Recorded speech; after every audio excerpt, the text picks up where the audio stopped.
God's circle of protection. A story is told of a small tribe in a remote part of the world that had a tradition, a rite of passage where boys would become men. And so what would happen is that when a boy had become of age, they would take him out to a vast and wide open land. They would draw a circle around that boy and tell him that under no circumstances can he leave that circle. He had to spend the night in that circle. He had to survive the night. No weapons, no fire, no shield. Just the skin on their bones and their bare hands. And so, one day, a certain boy thought that he was ready to tackle this challenge. He was determined. He was focused. He wanted to make his father proud. So all the men took him to this place out in the wild. They drew the circle around him, and they told him to be strong. His father hugged him tightly and told him to survive the night. And so, night came, and all of nature came alive. This young boy could hear different creatures in the distance. He could hear twigs snapping. He could hear howls in the distance. He could hear what sounded like footsteps in the grass. And he couldn't see a thing. This young boy was so filled with fear. He knew he couldn't leave the circle he was standing in. And he knew that he was at the mercy of whatever was out there because he was just a sitting duck.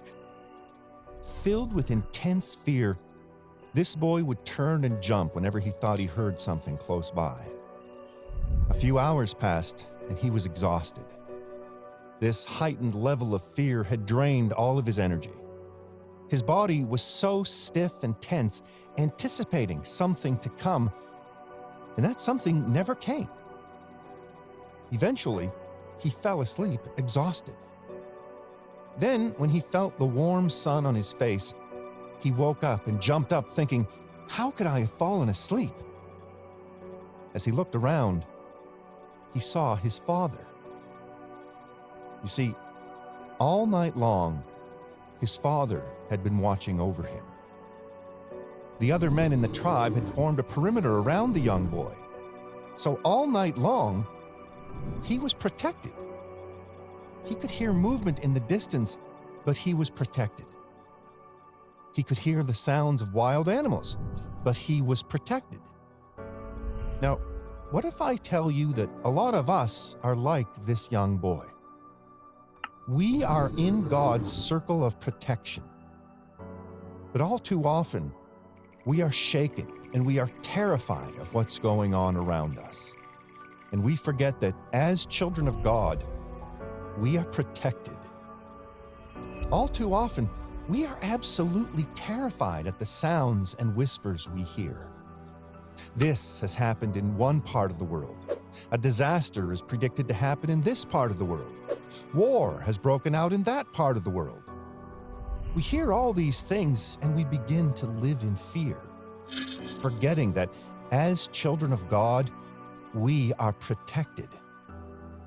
Just like this young boy, a lot of Christians are fearful in anticipation for something to come that perhaps never will.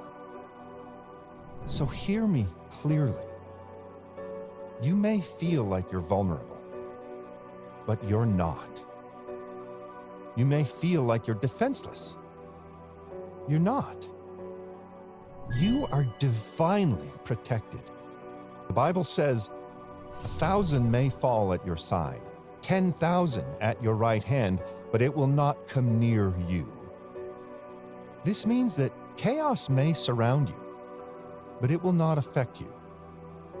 Destruction and danger may surround you, but it will not affect you. So the next time that you feel as though you are alone and exposed, remember that as children of God, we have a protector. We have a refuge. Psalm 34, verse 7 reads, "The angel of the Lord encamps around those who fear him, and he delivers them." Another translation says, For the angel of the Lord is a guard. He surrounds and defends all who fear him. Another reads, His angel guards those who honor the Lord and rescues them from danger. The message here is that we have angelic protection when we fear God. We have angelic protection when we honor the Lord. Just think about an angel camping outside your home, or an angel walking with you in close proximity as a bodyguard would. That's the level of protection offered. It's not the physical protection that comes with weapons and bodyguards. It's a supernatural protection. It's a divine protection. It's a heavenly protection. God is with us. The Lord is with us as a defender. He is with us as a great and mighty shield. God is with us. And if He is with us, who can stand against us? Who can stand against Jesus Christ? There is no one, no man, no demon, no devil. So fear not. We are protected. We are covered. We are secured. The angel of the Lord encamps around those who fear Him, and He delivers them.